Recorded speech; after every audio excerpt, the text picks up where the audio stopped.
పెళ్ళై 2 ఇయర్స్ కదా 4 మంత్స్ అయింది. 11 మంత్స్ బాబున్నాడు. భార్య భర్తలు ఏమనుకున్నారో తెలియదు. మాకు 2, 3 ఇన్సిడెంట్స్ తెలిసినాయి, మాకు చెప్పింది వాళ్ళే. ఆమె సూసైడ్ చేసి ఫైన్ చేసుకుందని అనిపిస్తలేదు మాకు. 11 నెలల బిడ్డకు విషమిచ్చి తాను బలవన్మరణానికి పాల్పడింది ఓ వివాహిత.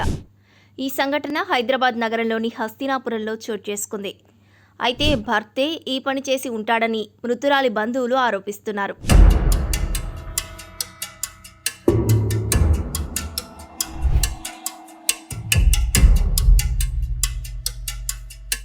నల్గొండ జిల్లా రామన్నపేట ప్రాంతానికి చెందిన యశ్వంత్ రెడ్డి చార్టెడ్ అకౌంట్. అదే ప్రాంతానికి చెందిన సుస్మితతో 3 ఏళ్ల క్రితం వివాహమైంది. వీరు హైదరాబాద్లోని హస్తినాపురం జయకృష్ణ ఎన్క్లేవ్లో నివాసం ఉంటున్నారు. వీరికి అశ్వంత్ నందన్ రెడ్డి అనే 11 నెలల బాబు ఉన్నాడు. అయితే గురువారం ఉదయం భర్త ఆఫీస్కు వెళ్లి తిరిగి ఇంటికి వచ్చేసరికి భార్య పడక గదిలో చీరతో ఫ్యాన్కు ఉరేసుకొని కనిపించింది. అలాగే కొడుకు కూడా మృతి చెంది ఉన్నాడు. వారితో పాటే ఉండే సుస్మిత తల్లి లలిత సైతం అపస్మారక స్థితిలో ఉండగా ఆమెను వెంటనే ఆసుపత్రికి తరలించారు. సమాచారం అందుకున్న పోలీసులు ఘటనా స్థలాన్ని పరిశీలించారు. మొదట బాబుకు విషమిచ్చిన సుస్మిత ఆ తర్వాత ఆత్మహత్య చేసుకొని ఉండవచ్చని పోలీసులు భావిస్తున్నారు.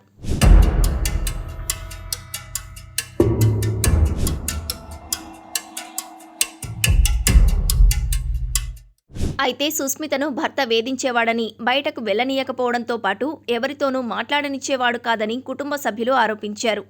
మృతురాలి కుటుంబ సభ్యుల ఆందోళన నడుమే తల్లి కొడుకుల మృతదేహాలను పోస్టుమార్టం నిమిత్తం ఉస్మానియా మార్చురీకి పోలీసులు తరలించారు. తమ్ముని బిడ్డ సుష్మా పెళ్ళై 2 ఇయర్స్ కదా 4 మంత్స్ అయింది. 11 మంత్స్ బాబున్నాడు. భార్య భర్తలు ఏమనుకున్నారో తెలియదు. మాకు 2, 3 ఇన్సిడెంట్స్ తెలిసినాయి, మాకు చెప్పింది వాళ్ళే. ఎట్లా అంటే అరెస్ట్మెంట్ చేస్తున్నాడు, కోపం ఎక్కువ, అన్ని ఎత్తేస్తాడు, బయటికి పోనీయడు, ఎవరితో మాట్లాడియాడు, మమ్మల్ని కూడా రానియడు వాళ్ళ ఇంటికి. ఆయన కూడా అంత ఫంక్షన్ అయినా మమ్మల్ని వినవాడు, మా బ్రదర్స్ వినవాడు. మేము ఉమ్మడి కుటుంబం. మా అన్నయ్య వాళ్ళే పెళ్లి చేసి మా తమ్ముడు మా కోడలు 2 ఏళ్ళు ఉన్నప్పుడు మా తమ్ముడు చనిపోయాడు. మేము అందరం చూసుకున్నాం, అందరం బతికిపోయాడు. మా తమ్ముడు లాగానే పెంచుకున్నారు, అందరం చూసినాం. ఇప్పుడు వాళ్ళు ఏమో చేసి మా కోడల్ని చంపేసింది, వాటి మీదనే నమ్మకం. బతుకుడి కాదు, అది ఇది కాదు. మా మద్దలు అసలు ఏమి తాగదు, దాని కష్టాలు పడి బతికింది. ఆమె కూడ్రికి కూడా కాదు, కనీసం ఆమె మీద బీర్లో పోసుకొని తాగింది అన్నాడు. ఇంకేంటంటే అది మెయిన్ రిమూవర్ ఆర్డర్ చేసుకొని తాగింది అని చెప్పిండు. ఆమె ఆర్డర్ చేయడమే రాదు, ఆమెకు చదివే రాదు. మా మద్దలకి ఆర్డర్ ఎట్లా చేసుకుంటారు, ఎట్లా రిమూవర్ తాగింది అని మీరు ఎట్లా. ఇప్పుడు హాస్పిటల్లో రిమూవర్ కాదు అంటున్నారు. ఏంటిది ఇది తప్పింది, అర్థం తెలియాలి. తమ మధ్య విభేదాలు లేవని, ఆత్మహత్య చేసుకునేంత గొడవలేం కూడా జరగలేదని మృతురాలి భర్త యశ్వంత్ రెడ్డి చెప్తున్నారు. సుష్మా క్షణికావేశంలో ఆత్మహత్య చేసుకొని చనిపోయి ఉండొచ్చు.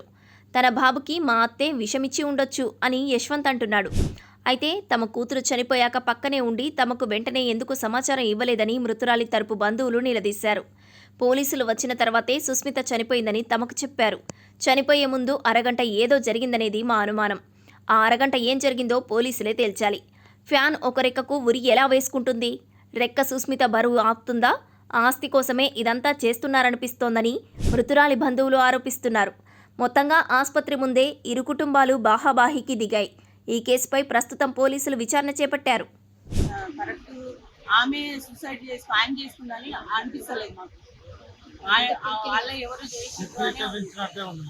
మాకు సీసీటీవీ కూడా కావాలి. మాకు సీసీటీవీ అయినా మెంబర్ అపార్ట్మెంట్ ప్రెసిడెంట్ అయినా అన్ని ఏం ఫార్మాలు చేసేసిండు. మాకు ముందు చెప్పలేదండి, మేము పక్కనే ఉంటాం, మాకు చెప్పలేదు. ఆయన లోపు క్లీన్లు తీసుకొని పోయినా అని చెప్తున్నాడు.